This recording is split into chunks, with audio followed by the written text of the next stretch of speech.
everyone! Welcome to Chitty Kids! ఒక పెద్ద అడవిలో ఒక పెద్ద ఏనుగు ఉండేది. ఆ ఏనుగు చాలా బలంగా ఉండేది. తన బలం చూసుకుని అది చాలా గర్వంగా ప్రవర్తించేది.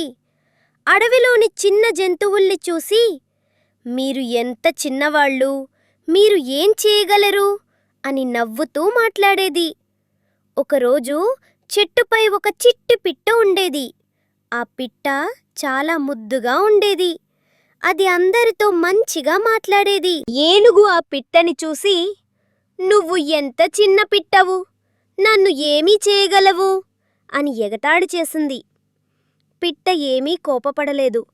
శాంతంగా నవ్వుతూ, పెద్దవాడైనా చిన్నవాడైనా అందరూ ఉపయోగమే అని అంది. ఏనుగు నవ్వుతూ వెళ్ళిపోయింది. కొన్ని రోజుల తర్వాత ఏనుగు ఒక వేటగాడు వేసిన ఉచ్చులో పడిపోయింది. అది ఎంత బలంగా ప్రయత్నించినా ఉచ్చు నుంచి బయటపడలేకపోయింది. ఏనుగు బిగ్గరగా అరుస్తూ సహాయం కోరింది. ఆ అరుపు విని చిట్టిపిట్ట అక్కడికి వచ్చింది. ఏనుగుని చూసి ఏమీ భయపడలేదు. పిట్ట వెంటనే తన స్నేహితుల్ని పిలిచింది. చిన్న చిన్న పిట్టలు, ఎలుకలు వచ్చాయి. అవి కలిసి ఉచ్చుని కొరికాయి. కొద్దిసేపటికి ఏనుగు ఉచ్చు నుంచి బయటపడింది.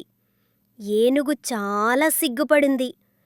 చిట్టిపిట్టకి దగ్గరికి వెళ్ళి, నిన్ను చిన్నదని తక్కువగా చూశాను, నువ్వే నన్ను కాపాడావు అని అంది. అప్పటినుంచి ఏనుగు చిన్నవాళ్లను గౌరవించడం నేర్చుకుంది. చిన్నవాళ్లని తక్కువగా చూడకూడదు, అందరూ అవసరమే.